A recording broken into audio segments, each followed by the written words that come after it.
Most financial advisors will tell you to contribute to your 401(a) up to the employer match, then max out your Roth IRA, then go back to your 401(a). That's standard advice. And it's wrong. Not for the reasons you think, but because the math has changed. In 2026, with tax brackets where they are, and with the power of tax-free compounding, maxing out your Roth IRA before putting another dime into your 401(a) beyond the match could leave you with over $300,000 more in retirement than following the traditional order.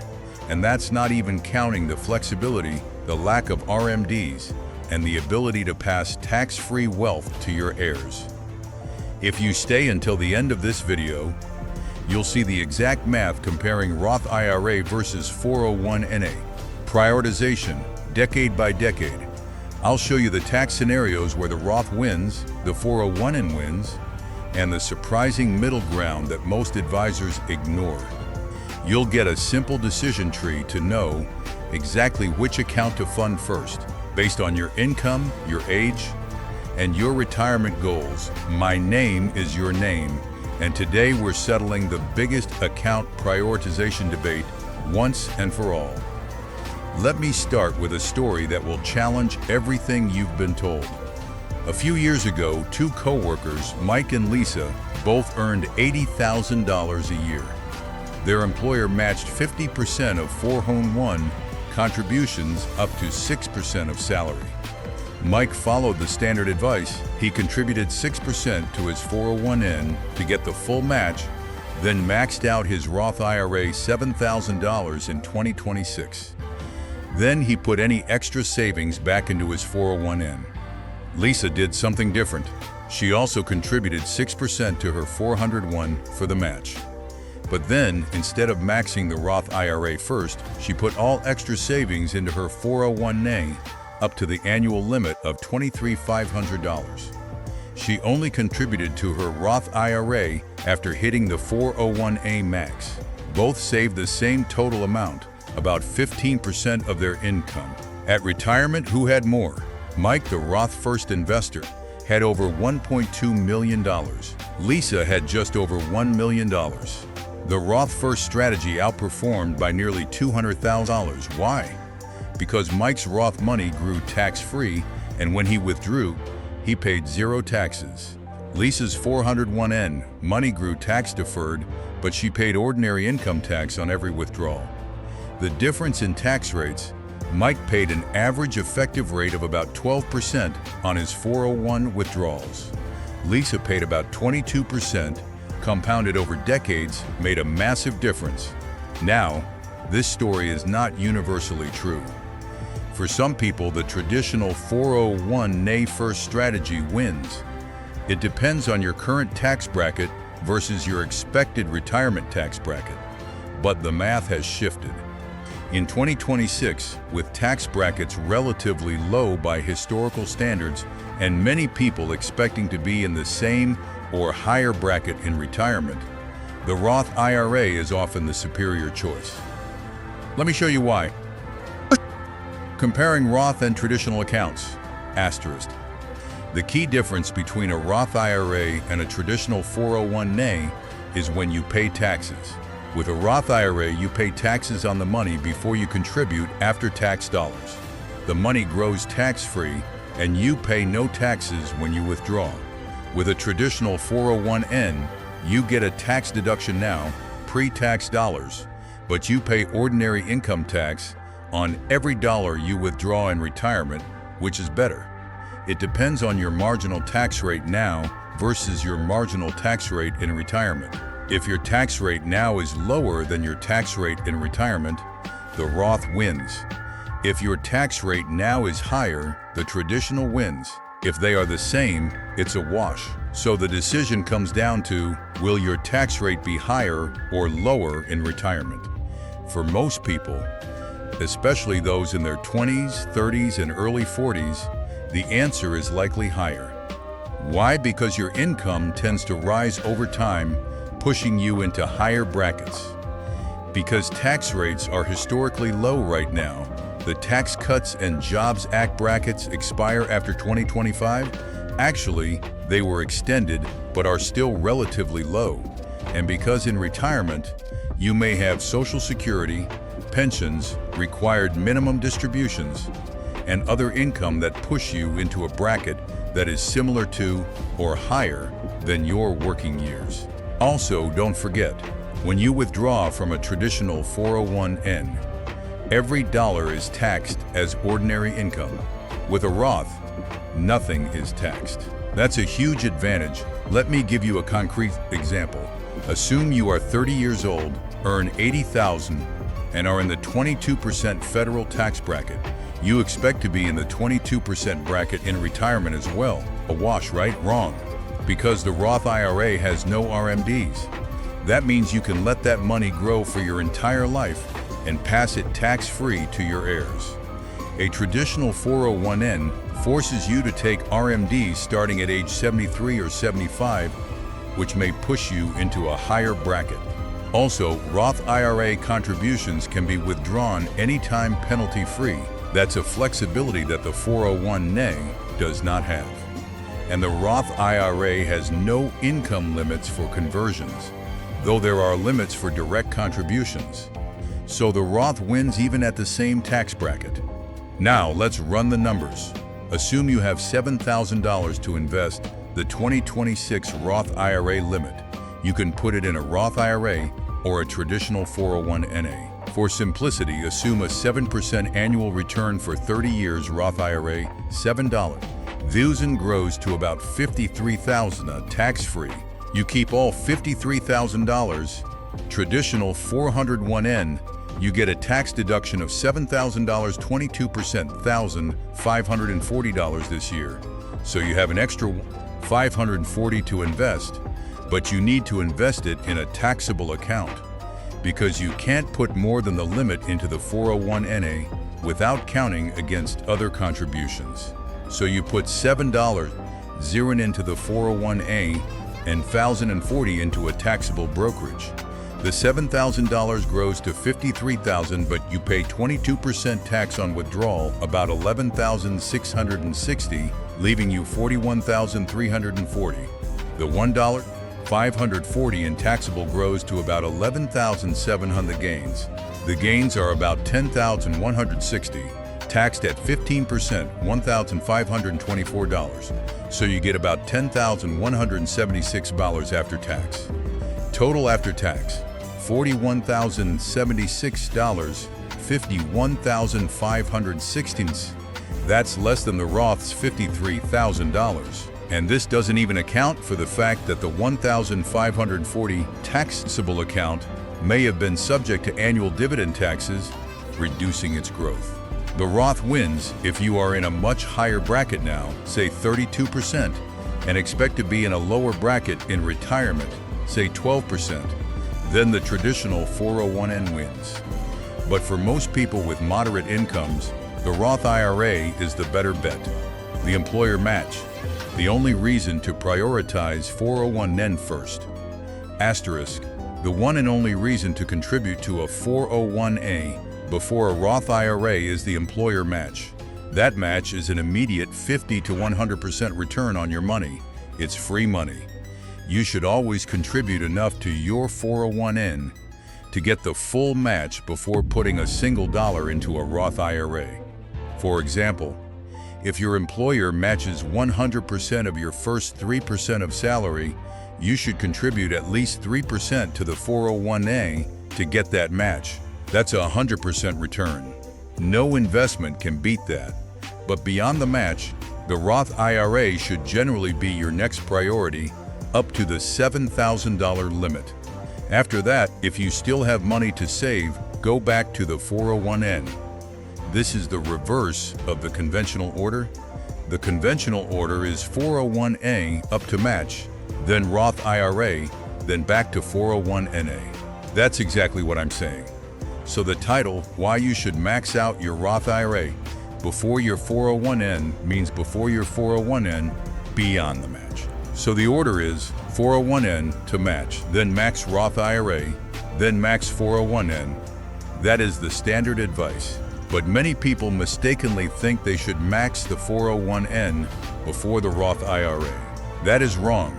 The math proves it. The tax diversification argument. Asterisk, one of the strongest arguments for Roth IRAs is tax diversification. By having both pre-tax, traditional 401nd, and after-tax Roth IRA buckets, you can manage your tax bracket in retirement. You can withdraw from your 401nk up to the top of the 12% bracket, then supplement with tax-free Roth withdrawals for the rest. This keeps your taxable income low, which also keeps your Medicare premiums low. Without a Roth bucket, you might be forced to withdraw more from your 401a in a single year, pushing you into a higher bracket. The flexibility alone is worth prioritizing the Roth IRA. The RMD problem. Asterisk, required minimum distributions start at age 73 for those born between 1951 and 1959, and age 75 for those born in 1960 or later. Your 401n and traditional IRA are subject to RMDs. Your Roth IRA is not. That means if you have a large traditional balance, you may be forced to take withdrawals that push you into a higher tax bracket, increase your Medicare Part B premiums, and possibly cause Social Security to become taxable. By building a large Roth IRA, you can take less from your traditional accounts, keeping your income lower. In some cases, you can even do Roth conversions in early retirement to reduce future RMDs. The Roth IRA gives you control that the 401a does not. Asterisk, the contribution limits and income phase-outs. In 2026, the Roth IRA contribution limit is $7,000 for individuals under 50 and $8,000 for those 50 or older. The 401n limit is $23,500 plus $7,500 catch-up, so you can put much more into a 401a than a Roth IRA. That means for high savers, you will likely max your Roth IRA quickly and then put the rest into your 401n. But the order matters. Even if you can only save $7,000 total per year, putting it into a Roth IRA is generally better than putting it into a 401 beyond the match, as we saw in the math. But there's a catch. Roth IRAs have income limits for direct contributions. In 2026, the phase-out range for singles is to $162,000. For married couples filing jointly, it's $242,000 to $252,000. If you earn above those limits, you cannot contribute directly to a Roth IRA. However, you can still do a backdoor Roth IRA, contribute to a traditional IRA, non-deductible, and then convert to Roth. This is perfectly legal, but it requires that you have no other pre-tax IRAs, or you'll trigger the pro rata rule. If you have a large traditional IRA balance, the backdoor Roth becomes less attractive. In that case, you might prioritize the 401a first. But for most people, the backdoor Roth is available. The flexibility advantage, withdrawing contributions. Asterisk, another huge advantage of the Roth IRA is that you can withdraw your contributions at any time, for any reason, without tax or penalty. You cannot do that from a 401n without a 10% penalty, unless you qualify for an exception like the Rule of 55. This makes the Roth IRA an excellent emergency fund backup. If you need money for a house down payment, medical emergency, or even to start a business, you can pull out your contributions. The earnings must stay until 59.5, but the contributions are free. That's a level of flexibility that the 401n cannot match. A step-by-step decision tree for 2026. Here's how to decide where to put your next dollar. First, contribute enough to your 401n to get the full employer match. That's an immediate 50-100% return. Do this first. Second, if you are eligible for a Roth IRA, income under the phase-out limits, max out the Roth IRA up to the $7,000-$8,000 limit. This should be your next priority. Third, if you have more money to save, go back to your 401A and contribute up to the annual limit of $23,500 plus catch-up. This is still tax-advantaged and should be used after the Roth. Fourth, if you have even more, consider an HSA. If eligible, it's triple tax-advantaged. Then a taxable brokerage account. But what if you are a high earner above the Roth IRA income limit? Then your order changes. You should still get the 401 match. Then consider a backdoor Roth IRA. If that's not feasible or too complex, then go back to the 401A. Also consider a mega backdoor Roth if your 401A plan allows after-tax contributions. That's a powerful way to get Roth money even at high incomes. Real example.